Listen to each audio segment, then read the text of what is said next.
Today we're back with some more Sichuan cooked fish. They basically cook it in the oven, barbecue it. So there's some lotus plant on top. Let's see what's underneath.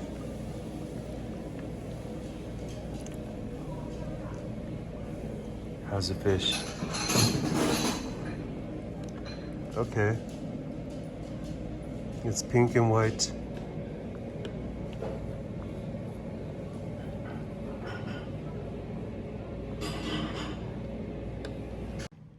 So the main ingredients are lotus.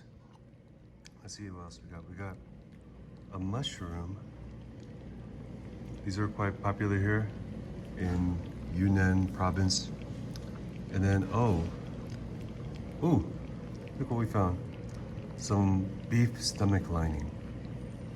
Very delicious. They put some peppers. And what else is there? Oh, this is the fish's head. Yeah, that's the main ingredients. Some parsley on the side. Ooh.